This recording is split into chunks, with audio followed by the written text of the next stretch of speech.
here's another review and thoughts on. This time I finally checked out Deadpool and Wolverine, which is considered not the third film in this franchise, even though it is technically the third.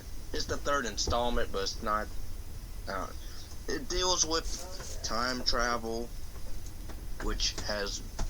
I'm not good with time travel films. Granted, I love Back to the Future Part 2. I like the first one as well. Now, don't hold me to, continuity in this in terms of all these references to, like, different Marvel films to different Fox films. Are they canon? Are they not canon? Like you have spoilers in this review as well. You have, like, Elektra, you have Gambit, who plays as Channing Tatum, who I couldn't really buy him as much as Gambit, much with his accent or whatever he was trying to do with that. I get how he was trying to act, but I couldn't. I don't know. I love Deadpool's knocks at him with his, voice. Yeah, Blade, Wesley Snipes comes back, and I did like the line, there's only one Blade, or something, there's only one Blade, or there's only going to be one Blade, and then Deadpool looks at the camera like, yeah, okay. Like, I like that. I like the opening of this, where it's Deadpool fighting these time travel police people, because basically, it had me confused at the beginning, where it's like, oh, he used Cable's time, device from the second film to go back in time to prevent Vanessa's death, his girlfriend.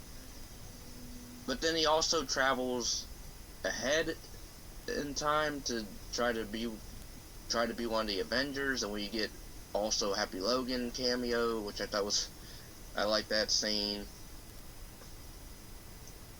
But pretty much, it's Deadpool teaming up with Wolverine, and of course they fight at first. It's a buddy cop type movie, where they hate each other at first, then they learn to, get along. And their fight scenes, I'll say, are really good. The first fight scene's really good. Second one, where they're in the car, it was fine. It's not bad, but it was fine. I didn't care for the multiple Deadpools in this, where you have a whole, they pull an end game thing where you have this army of other Deadpools from different dimensions. They fight, which was, it was fine the way it was shot, where it has, where it's panning each of the, Wolverine and Deadpool killing all these different Deadpool versions, but the camera just pans ahead of them, and they just follow the camera pretty much, which I thought was decent. You have the chick that plays Vanessa come back for, a few minutes. And I wasn't sure what was going on there in terms of their relationship, or if they even had one, because there was flashbacks of they broke up, apparently, but then not in his timeline. This is what I mean when I say I'm not good with time travel films, really. I mean, it's directed by the guy who did the Night at the Museum films, which I actually liked the first one. The second one I did see, I didn't mind. The third one I did not watch. I do plan to review the second and third eventually. I did review the first one, so if anybody's interested in that, it's on the channel. The budget for this film was $200 million. Are you serious? I mean, considering the fact that I love the opening scene of Wade's birthday, where he's like, I have all the people that mean a lot to me, or whatever, or are my family. You have Colossus, you have the X-Men chick, gothic looking girl, you have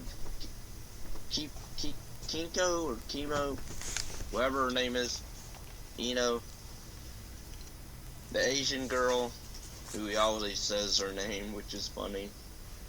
You have the Indian guy, cab driver. You have Peter, which I thought was funny. You have him back. You don't have Cable. You don't have the kid that you saved in the second film. You don't even have Domino in this. So what's he talking about when? Because even at the second one, like he said, didn't he say they were friends or buddies at the end, or like they're like a team? Nope, I'm not gonna mention them at all. At all. Like there's no pictures, no dialogue of they're off on a mission, or I don't know. You could have even acknowledged, like in a joke, like said, "Oh, we couldn't get those actors to play those parts again, or we couldn't afford them, or we didn't feel like asking them to come back." Or like you could even made a joke about that, which I'm just more annoyed the fact that they don't mention them at all. At all, especially when it's supposed to be like Deadpool, you know, celebrating his birthday, and he's like, I have all the people I care about at my party, even though he doesn't, because 2 or 3, 4 of them are not there. So I guess technically, 3 of them are not there. So whatever. Oh, also, the guy, his bar buddy from the first 2 films, I don't even think he was there. So you have, 4 people missing, technically, in this. But you have, now the villain in this, you know, I did like the fact that they thought it was we have Chris Evans come back, and we think it's Captain America. Turns out he's actually Johnny Storm in this dimension, in this time void. So, like, he does a flame on, and then he dies from Xavier's sister, which I even know he had. I guess she's in the comics, but I never knew he had a sister. I knew he had a brother, Juggernaut, even though they don't even mention that in this at all. But, whatever. You have Laura, X-23, that comes back also from Logan, which they even show a clip of. I didn't like the fact that, like, so what? Like, what happens to I'm gonna go at the end of this. What goes on, like, after the fact, Wade and Wolverine save the time paradox, or time universe, or whatever. What happens to the Blade, Elektra, and Gambit? Like, what happens to them? And even, like, Laura, like, she's at the birthday party or whatever, in Wade's timeline or whatever. Like, what? I didn't understand that. Why is she allowed to come back with him, but not the others? Like, and what happened? Like, did they die during that battle with when that smoke demon thing, dragon, appears? Because they watched Wolverine and Deadpool jump through a time portal. And that's the last we see of them. So what, does they, like, die or something? Or they go back to their own... Well, I guess not, because... Well, I don't... But then they gotta fight Xavier's sister, which I thought... I didn't mind her. I kind of liked her power, where she's, like, able to... She's sort of like Charles Xavier, where she can get into people's minds, but she's also like a Scarlet Witch, where she really goes... she's pretty hardcore in the way she does it. But, yeah, overall, like, I don't know, like, it was fine. I can't say I loved the film. I wouldn't say it's one of my favorites of the year, but, I mean, I laughed a good, I chuckled, if anything. I chuckled at some jokes. I did laugh a few times at some of what Deadpool says. I did like I like the opening fight with him and the time security, or whatever you want to call him. where you have Instinct's Bye Bye Bye, which what I saw on either Instagram or Facebook, that song apparently is on Spotify, and well, I'm sure it was already on Spotify, but it's got more popular now because of this film, which it is a catchy song. Like, I'm going to affiliate that song with this movie forever. So, yeah. But the acting from everyone was pretty decent. Granted, you don't really get a whole lot of, acting from, or speaking roles from Blade or Elektra much, or Gam. You get more, I would say more, if they want to introduce characters, you get more vocal lines from Gambit. You get more lines from Gambit than you do Blade, and I can see maybe Blade not saying much because it's Blade. He's cool. But Elektra, come on. I think could have been better. And it's the Elektra from Daredevil, Ben Affleck's Daredevil, which I like. I don't understand the hate for that at all. And we do get some backstory. We get backstory on this version of Logan, where he, I guess, he was part of the X-Men. He didn't want to be part of the X-Men. He left at one point, and when he got back, apparently humans raided the mansion or whatever and killed every single mutant. Like, what? I don't know how that can happen when you have Xavier there, you have Jean, you have Storm, you have Scott, you have all of them there, and they got torched. So I don't understand that backstory at all. I think it should have been a different, I don't know. This should have been a different backstory than, oh, humans came and killed the entire team, or killed everyone, all of the mutants.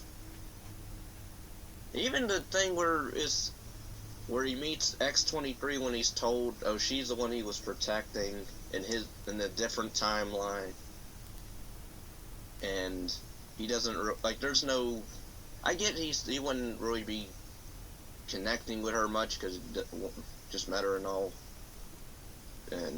but I don't know, I feel like there could have been more interaction between the two, because they have one scene where they're at the campfire and he tells the backstory of what happened, and that's kind of it between the two. They don't really say anything after that to each other, except but again, at the very end, she's at the party and they're laughing together, and that's it. I'm like, okay, whatever. Overall, I mean, can I say I would watch it again? I would say I would put Doctor Strange in terms of, I would say, multiverse of madness. I would put that over this a few, because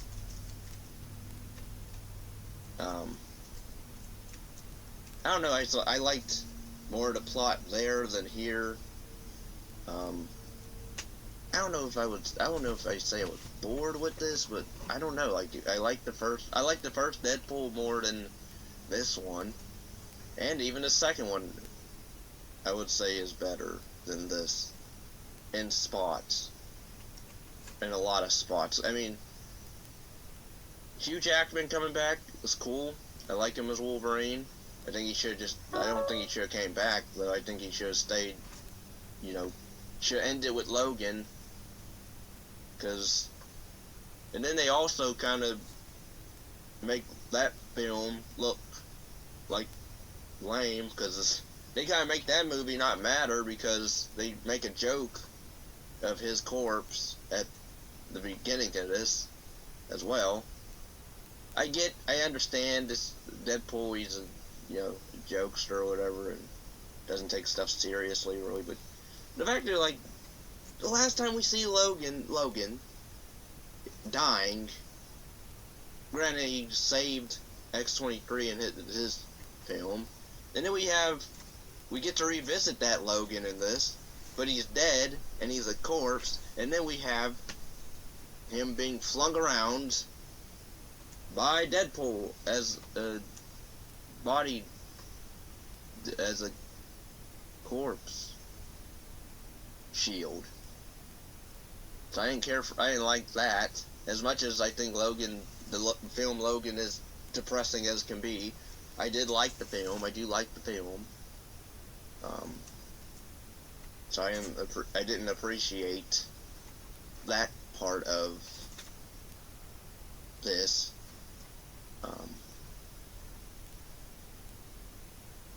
So yeah, it's a mixed bag for me at mostly for this third installment in terms of how they handled certain stuff. How come we couldn't get other cameos? Like, I mean, granted, we did get Superman in it. Not Superman, but the guy, Henry Cavill. He played a version of Wolverine in the montage. Got to see him as Wolverine.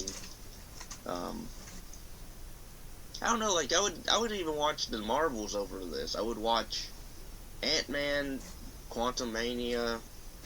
I would watch all the latest Marvel films over this because, I don't know, like, again, some of the humor I liked, some of the jokes I liked, stuff they do with certain characters I didn't care for, especially the opening. I didn't like the fact that we don't mention characters from the last film, especially important characters that Deadpool grew to like. I didn't understand that, and I don't understand it.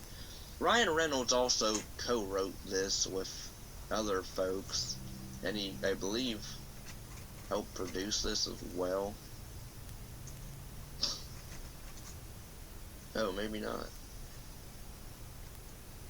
But, yeah, he co-wrote this with also the director and a few other people. So, yeah, mixed bag for me anyway. Thanks for listening, and if anybody wants, to request any reviews, PayPal, down below. Hit me up on PayPal or leave a comment if you want more movie reviews. Subscribe, like, comment, share.